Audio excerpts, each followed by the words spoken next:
senang dan susah di kampung sawah.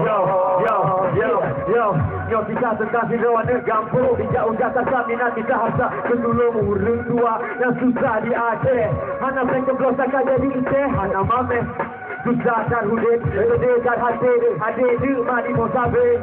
Di montoni ibu kota, mana surat hana abah kita jaga anu durhaka. Tua keluarga kemewahan pegan masa jibuta. Dipengen inongrau, dipegah di urut kaya dari luar kota. Ayah sama te, mak di luar negro, anu kumur tidak di kota siro. Dihale, inang lagi model, dihani kampung. Jadi itu dan keinginan yang diterima, hanya bernilai keluarga sama harta kita. Mandu kampung, tak jauh kota, tapi Jakarta. Betua, kota tanyo, senang dan susah. Yo, dengar kampung, yo. Lam nang rojo lahir, pulang nang rojo lahir, cekal lam nang rojo lahir, ada agak minum yang penting laga. Bangga lahir keduanya sebagai anak Aceh. Orang yang ada nang rojo dah tertulis.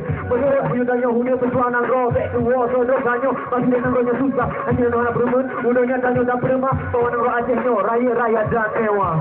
Ya, betul. Okey, bertanyo madu mani kampung, tak jauh kota tapi Jakarta.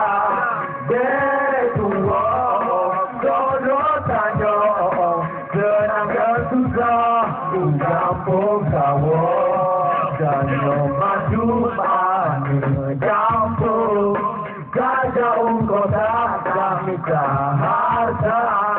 Betua, jodoh tanyo, senang dan susah di kampung sawah. Ya. Assalamualaikum warahmatullahi wabarakatuh.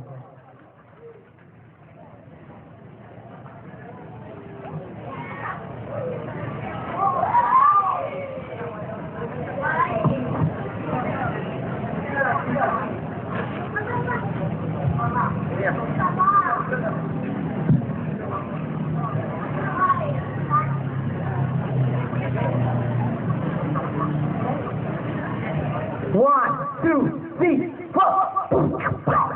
Malam besok, Tanjung bertani bersama-sama.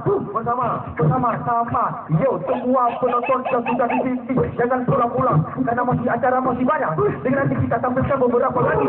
Ada Megide, ada Buka, ada Nyampu lagi kaparu kami. Kau nanti kamu. Abangnya mantau je lu bicara. Kan lagi aku. Mana nak menang guna? Abang anak jarong. Kan aku lagi lah. Wah luar biasa. Tapi saya yang paling menarik tadi. Ada anak kecil. Ada yang baik ini. Ada abang. Bela ada ni abang gerak. Okey.